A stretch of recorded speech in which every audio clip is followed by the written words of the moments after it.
Graças a Deus. Cumprimento os irmãos com a paz do Senhor. Pode se assentar em nome do Senhor Jesus. Graças a Deus. Por favor, abra a sua Bíblia na carta aos Hebreus, capítulo 3, versículo 12. Graças a Deus. Graças a Deus. Hebreus, capítulo 3, versículo 12. Nós vamos ler até o capítulo 4, versículo 2.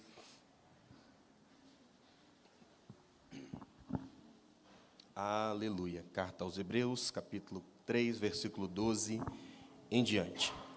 Vede, irmãos, que nunca haja em qualquer de vós um coração mau e infiel para se apartar do Deus vivo. Antes exortai-vos uns aos outros todos os dias, durante o tempo que se chama hoje, para que nenhum de vós se endureça pelo engano do pecado, porque nos tornamos participantes de Cristo, se retivermos firmemente o princípio da nossa confiança até o fim. Enquanto se diz, hoje, se ouvirdes a sua voz, não endureçais os vossos corações, como na provocação, porque havendo-a alguns ouvido, o provocaram, mas não todos os que saíram do Egito por meio de Moisés. Mas com quem se indignou por 40 anos? Não foi porventura com os que pecaram, cujos corpos caíram no deserto? E a quem jurou que não entrariam no seu repouso, senão aos que foram desobedientes? E vemos que não puderam entrar por causa da sua incredulidade. Temamos, pois, que, porventura deixada a promessa de entrar no seu repouso, pareça que alguns de vós fica para trás. Porque também a nós foram pregadas as boas novas, como a eles, mas a palavra da pregação nada lhes aproveitou, porquanto não estava misturada com a fé naqueles que a ouviram. Amém. Irmãos, então, como o pastor falou, estamos começando nesta manhã uma nova série, Maravilhosa Graça, né? E coube a mim, então, o objetivo de trazer aos irmãos a nossa meditação nesta manhã sobre a graça no Antigo Testamento, né? De como acontecia a salvação no Antigo Testamento, e alerta de spoiler, a salvação no Antigo Testamento acontecia pela graça, né? A salvação no Antigo Testamento não acontecia através de obras ou por obediência aos 10 mandamentos. A salvação no Antigo Testamento não acontecia por alguém ser exclusivamente da descendência de sangue de Abraão, né, segundo a carne.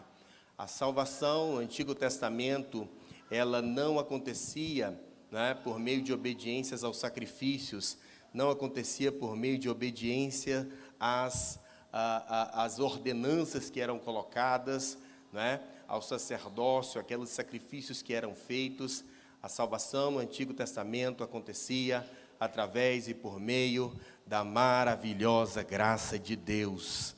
Então, irmãos, o autor aos Hebreus, ele vai falar aqui no capítulo 2, que a eles, aos antigos, também foi anunciado o mesmo evangelho, a mesma boa nova, ou seja, o evangelho de Cristo, a obra da salvação, já estava sendo desenvolvida a partir do Antigo Testamento. Nós sabemos, irmãos, e temos um tempo aí que nós ouvíamos, né, as pessoas falando, né, e faziam uma distinção entre lei e graça. Tinha pessoas que falavam, né, muitos de nós pensávamos assim também, que havia uma diferenciação de que no Antigo Testamento era o tempo da lei, e que o Novo Testamento é o tempo da graça, que no Antigo Testamento era necessário só cumprir os mandamentos, de forma que no Novo Testamento talvez não seja nem necessário cumprir nada, porque Jesus já veio, e Jesus já fez, e Jesus já morreu na cruz, então está tudo pago, está tudo feito, de forma que muitos de nós faziam, há alguns anos atrás, uma diferenciação como se fossem dois deuses completamente diferentes, um Deus mau, um Deus irado, um Deus que não gosta das pessoas, um Deus que gosta de morte, um Deus que gosta de sangue, um Deus que gosta de destruir nações no Antigo Testamento. E no Novo Testamento esse Deus, ele muda de face, ele muda de cara, ele muda de jeito, ele muda o seu caráter, e agora é um Deus bonzinho, agora é um Deus que entrega o seu Filho, agora é um Deus que pode fazer todas as coisas porque ele já morreu, e agora é o tempo da graça, não precisamos mais obedecer nada. Então no Antigo Testamento era um tempo que nós tínhamos que obedecer a lei, lei, e agora no Novo Testamento é um momento em que nós não precisamos mais obedecer à lei, porque Jesus já veio, Jesus já morreu, Jesus já fez, estamos salvos. A nossa mente ocidental, ela gosta disso, separar as coisas, né? Esses dias eu estava escutando um professor do Antigo Testamento e alguém perguntou para ele, disse assim, como é que é esse negócio de salvação? Como é que você acredita? É liberdade humana, tem responsabilidade humana ou soberania de Deus? Ele disse, rapaz, parece-me que é os dois. A gente lê em Gênesis capítulo 3, a árvore do conhecimento do bem e do mal, e a gente separa isso, a nossa mente ocidental, e a gente diz assim, o conhecimento do bem e do mal, mas ali ele só está colocando ali para dizer o quê? Que era a árvore de todo o conhecimento. Não tem conhecimento do bem e do mal, era a árvore do conhecimento. Na teologia, irmãos, nós buscamos isso para que a gente possa explicar melhor as questões. Nós separamos questões para que a gente possa, na nossa mente limitada pelo pecado, a gente possa entender melhor, e entendendo melhor, a gente possa explicar melhor. Então, muitas vezes nós fazemos algumas separações em sistematizações nos assuntos teológicos, como se fossem coisas diferentes, só para a gente explicar, mas a gente não tem como a gente dizer, isso, é independente disso, esse Deus do Antigo Testamento era assim, o Deus do Novo Testamento é assim. Não é o mesmo Deus, ele tem o mesmo caráter, inclusive a palavra vai dizer que ele é o mesmo ontem, hoje, será eternamente, nele não há sombra de variação nem mudança, Deus não fica mais inteligente, Deus não adquire mais entendimento, Deus não adquire mais experiência, Deus, ele sempre foi o mesmo Deus bondoso, perfeito, desde sempre, louvado seja o seu nome. Ele é sempre o mesmo. É nós que separamos as coisas para que a gente possa entender. Então, no Antigo Testamento havia lei, é verdade, havia lei, mas a graça estava operando naquele momento. Você sabe que o homem pecou, o homem desobedeceu a Deus, mas principalmente pessoas neófitas, novas na fé, tem às vezes alguns temas, algumas perguntas, e elas perguntam e dizem assim, olha, mas como assim, né? Se Deus sabe de todas as coisas, se Deus sabia que haveria o pecado, se Deus sabia que Eva e Adão iriam pecar, então por que Deus criou o homem? Por que Deus não economizou tanta morte, tanta violência, tanta maldade? Por que Deus não economizou tanto problema que ele sabia que ia ter, que ele sabia que não ia dar certo essa criação, porque o homem iria pecar? É claro que Deus sabia. É evidente que Deus sabia. Mas se Deus dissesse assim, não vamos criar não, que vai dar problema, não vamos criar não, que o homem vai pecar, não vamos criar não, que ele vai desobedecer, aí o pecado teria impedido, frustrado os planos de Deus. Mas aí o Espírito Santo chega na boca de Jó e diz assim, bem sei que tudo podes, nenhum dos seus planos pode ser frustrado.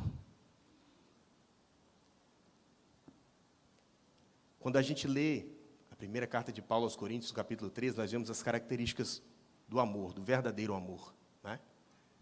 Uma das características do verdadeiro amor é que ele não busca os próprios interesses, ou seja, o amor ele não é egoísta, ele é altruísta, né?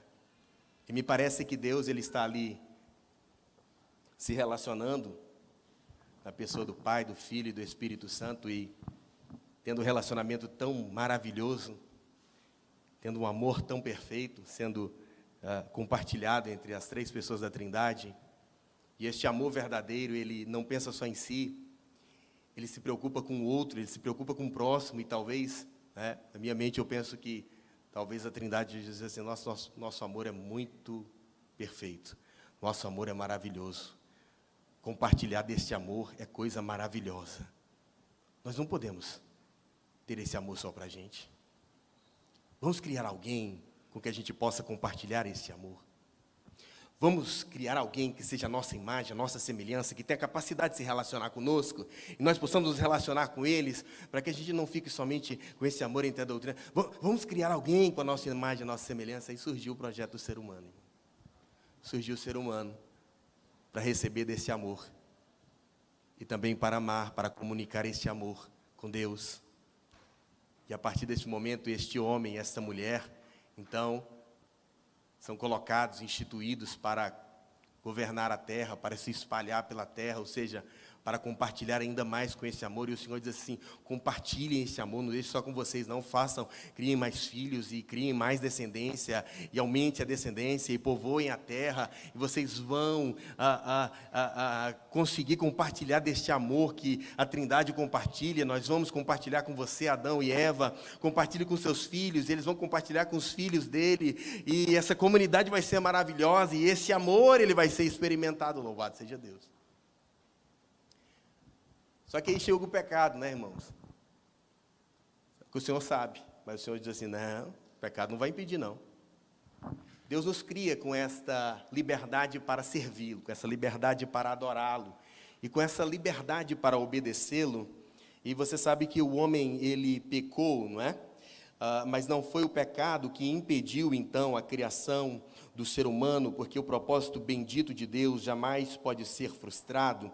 Então o Senhor cria o ser humano à sua imagem, conforme a sua semelhança, e coloca nesse ser humano corpo, alma e espírito, com desejos, vontades, sentimentos, emoções. Irmãos, para se ter uma ideia sobre a complexidade do cérebro humano, o cérebro humano é frequentemente considerado o objeto mais complexo do universo conhecido. Ele possui 86 bilhões de neurônios, um número comparável ao de estrelas na Via Láctea. As conexões que cada cérebro faz podem chegar a trilhões de conexões. Ele funciona com eficiência energética incrível, apenas 20 watts de energia, ou seja, menos que uma lâmpada. O ser humano abriga dentro de si razão e emoção, conhecimento e consciência, intuição e valores, criatividade, personalidade, memórias, só para a gente começar a falar do que é um ser humano. Eu não estou falando de toda a humanidade, estou falando de uma pessoa só.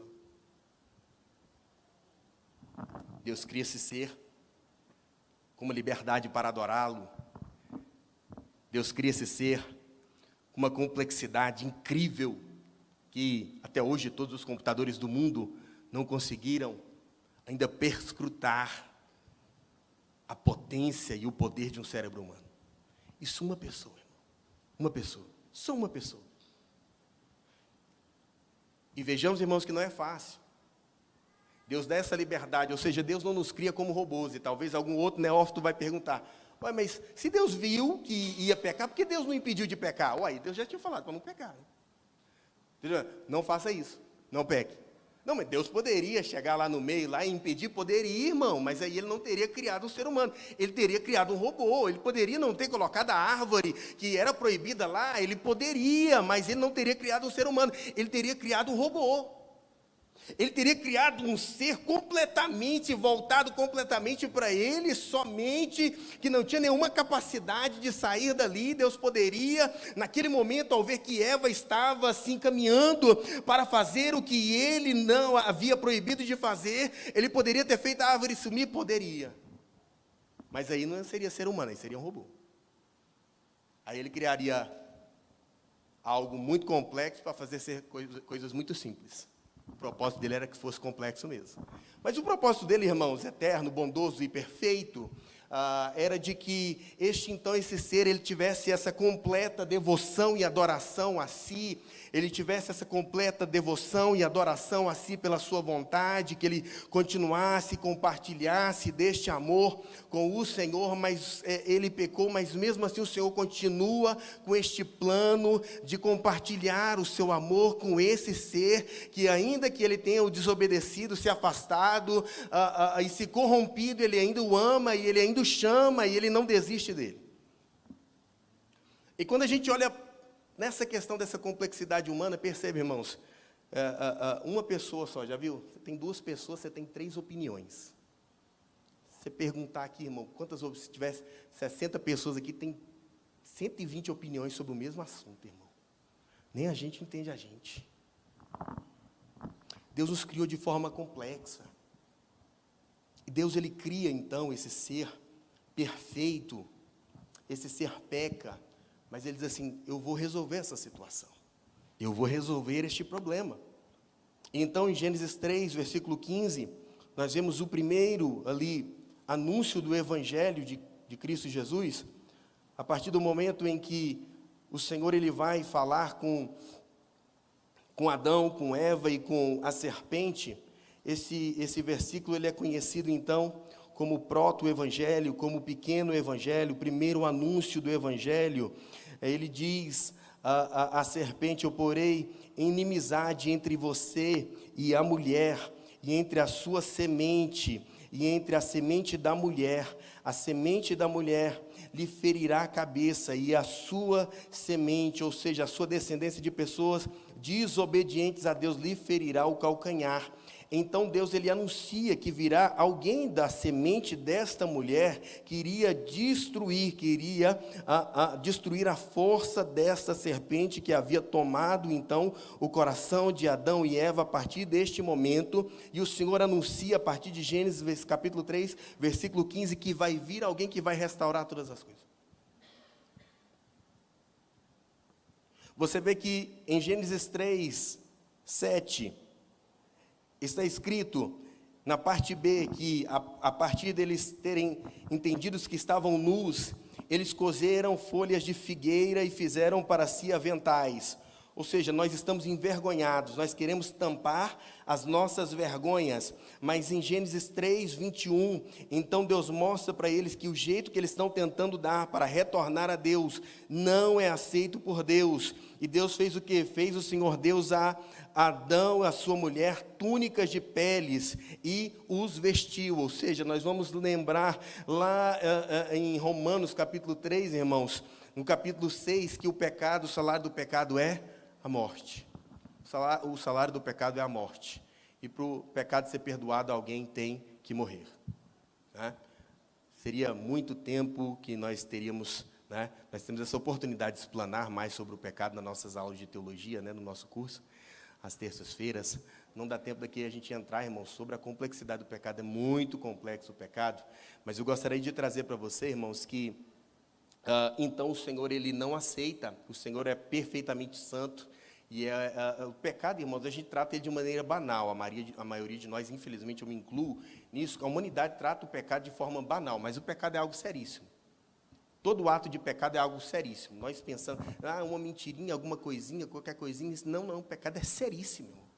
Deus odeia o pecado porque ele é completamente santo. O pecado é algo que afronta completamente a santidade de Deus. Tem pessoas que brincam com o pecado, mas o pecado é algo seríssimo. Deus odeia completamente o pecado porque ele é completamente santo. Então, quando nós tratamos o pecado como coisa simples, como coisa comum, como coisa banal, nós estamos olhando completamente errado, porque o pecado é algo seríssimo, que afronta completamente, em primeiro lugar, todo o pecado é contra Deus. Quando alguém peca contra a sua esposa, antes de pecar contra a sua esposa, ele pecou contra a santidade de Deus, que diz para ele não fazer o que ele não deveria fazer. Quando alguém peca contra o seu filho, não pecou primeiro contra o seu filho, pecou primeiro contra Deus, que lhe diz que não deveria fazer. Então, ele peca contra Deus primeiro, depois ele peca contra o seu filho. Então, o pecado é algo seríssimo. Né? E o Senhor, ele diz assim, que sem morte não há remissão de pecados. Por quê? Porque o salário do pecado é a morte. Então, quando há o pecado ele traz sempre a morte. O pecado é tão sério que ele sempre traz a morte. Então, para o pecado ser perdoado, irmão, alguém tem que morrer. Eles cozeram para si, eles pegaram folhas de figueira, o Senhor disse assim, não, tem que haver derramamento de sangue. Isso aí não vai tampar pecados. E eu vou dizer para vocês, em 3:21, isso aí para mim não serve. Vocês tentarem fazer isso aí, e não adianta vocês se matarem, não aceito vocês também, que vocês estão completamente imundos e estão longe de mim, eu não aceito, alguém tem que morrer. Aí o Senhor vai lá e mata um animal, e faz para ele, então, essa pele, essa vestimenta de peles de animal, para tampar, então, as suas vergonhas. Porque Romanos 6:23, né, diz que o salário do pecado é a morte, sem derramamento de sangue não há remissão de pecados. Então, irmãos, o que Deus vai fazer? Deus tem este plano, então, de trazer o seu filho, que foi anunciado em Gênesis 3:15, para que ele morresse como um sacrifício perfeito em nosso favor. Mas até até que o seu filho venha, Deus precisa preparar, então, um local, Deus precisa preparar. Paulo vai chamar este tempo de Gálatas 4:4, se puder colocar aqui, por gentileza, a plenitude dos tempos. A plenitude dos tempos seria um momento em que este evangelho, este Jesus, esta semente que havia sido prometida em Gênesis 3:15, como um único sacrifício, o sacrifício perfeito, ele viria à plenitude dos tempos. Mas vindo à plenitude dos tempos, Gálatas 4:4, se puder colocar, por favor, de novo. Deus enviou seu filho, nascido de mulher, nascido sob a lei. Então, na plenitude dos tempos, irmãos, foi criado aqui, Jesus ele trouxe. Mas antes, então, Deus precisa o quê? Deus precisa instituir, Deus precisa preparar o local para que pudesse, então, Jesus vir. E você se lembra da complexidade do ser humano. O ser humano, ele começa a desistir, a se afastar de Deus, e cada vez ele mais se afasta de Deus. Deus manda o dilúvio, mas depois do dilúvio, Deus acha então, Abraão e vai fazer dele uma grande nação.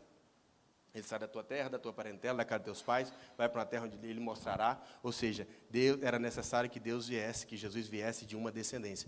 Deus vai instituir, então, uma descendência.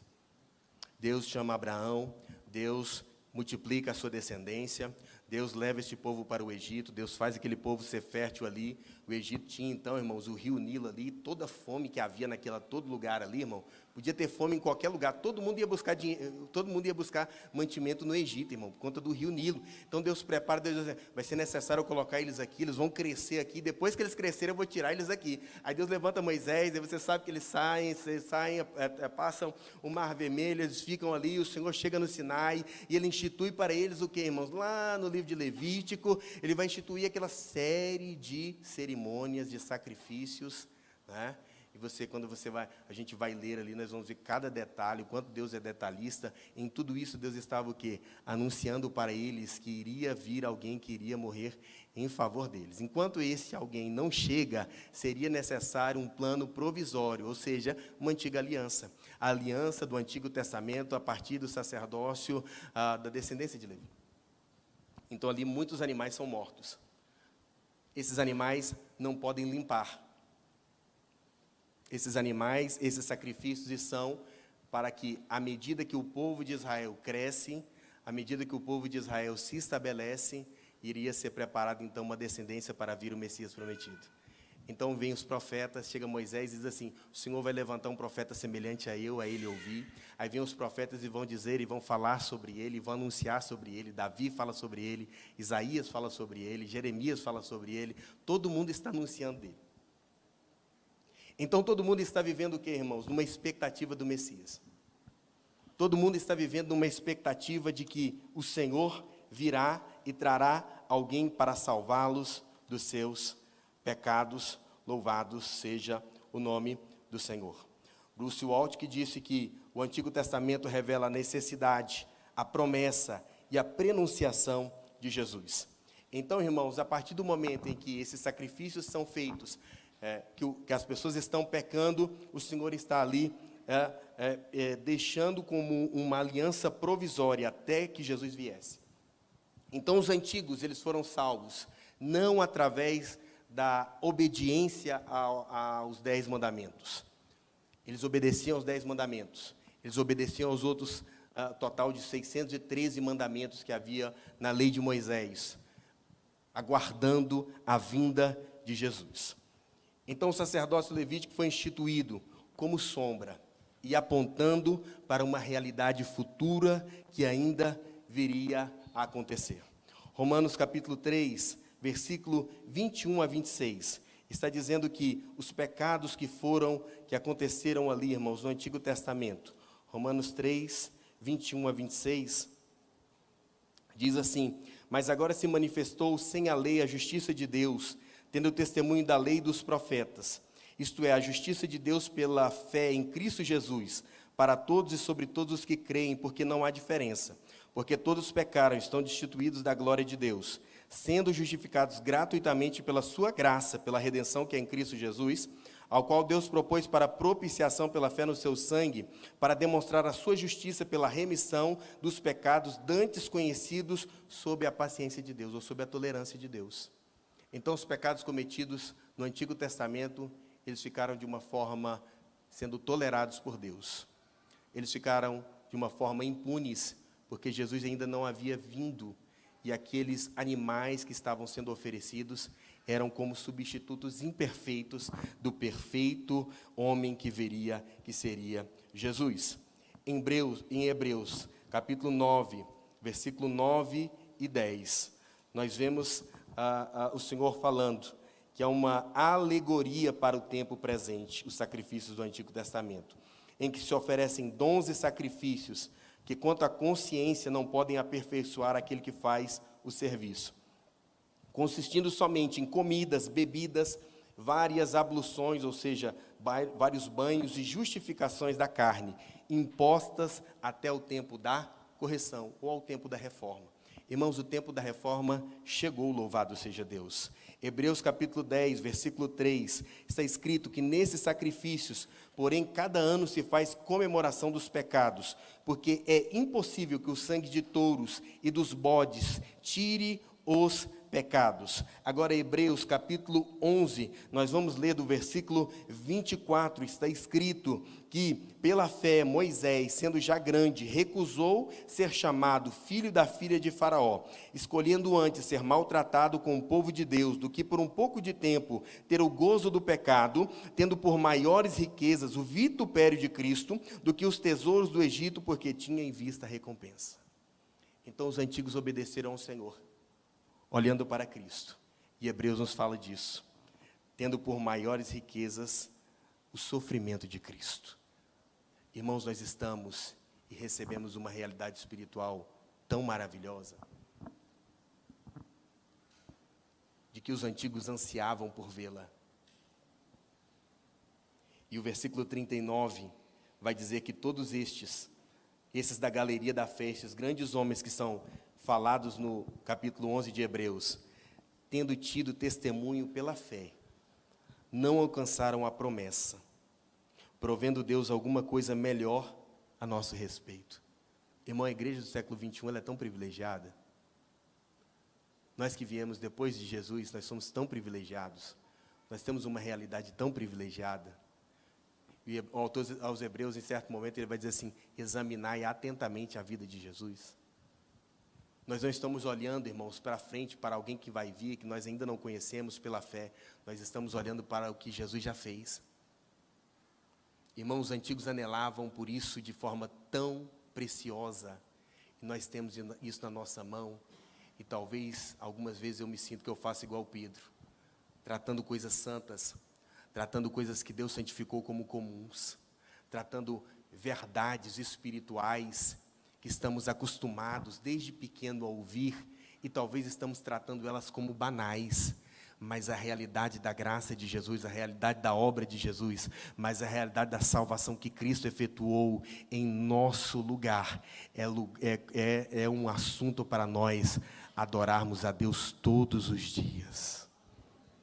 É realidade espiritual maravilhosa, é realidade espiritual de nós entregarmos a nossa vida em devoção, em obediência, em clamor, em adoração, em gratidão, porque os antigos, eles esperavam alguém que viria, e a partir então deles esperar alguém que viria, tudo foi planejado, tudo foi colocado e tudo foi dirigido por Deus, até que viesse a pessoa bendita de Jesus para pisar nesta terra, louvado seja Deus.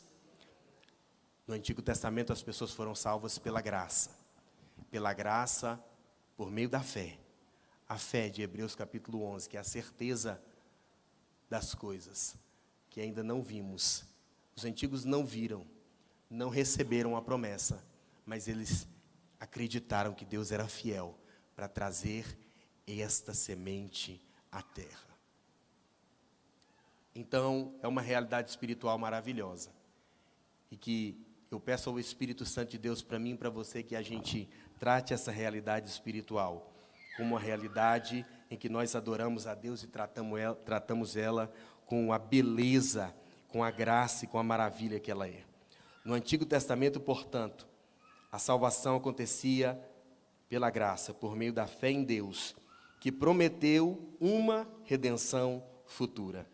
A antiga aliança baseada no sacerdócio levítico foi provisória.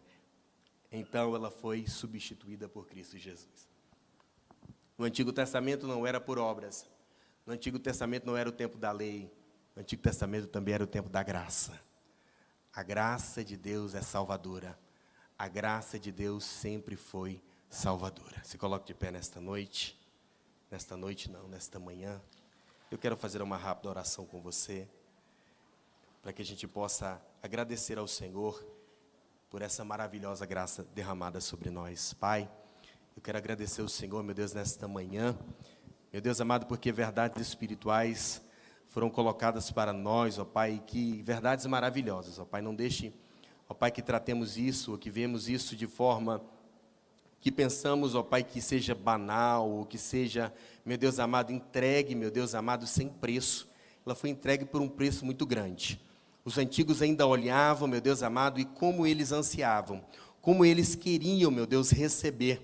Meu Deus amado, como eles queriam conhecer a sua obra, Jesus. Eu fico pensando em como eles queriam, meu Deus amado, a partir do momento em que nós vemos no Evangelho de Lucas, nós vemos aquelas pessoas, ao ver o menino Jesus, se alegrar, meu Deus, e fazer festa, e dizer, chegou a redenção de Israel, chegou aquele que vai trazer a nossa libertação, chegou aquele que foi prometido, o Senhor, o seu nascimento, meu Deus, foi, meu Deus amado, motivo de festa, de alegria, de adoração, meu Deus. E nós queremos adorar o Senhor nesta manhã, nós queremos adorar o Teu Espírito, porque o Senhor nos fez participantes, porque o Senhor nos colocou, meu Deus amado, debaixo dessa maravilhosa graça, porque o Senhor, meu Deus amado, nos deu a oportunidade de conhecermos, de sermos alcançados pela pessoa bendita do Teu Filho. Meu Deus, me ajude, não deixe eu tratar a sua graça, a sua obra, meu Deus amado, a sua bondade como algo banal, mas me ajude a tratar isso como algo importante, como algo belo, como algo maravilhoso, meu Deus, e é por isso que nós temos paz. Meu Deus, queremos Te louvar nesta manhã, agradecer o Teu nome, em o nome do Senhor Jesus. Aleluia. Irmãos, eu agradeço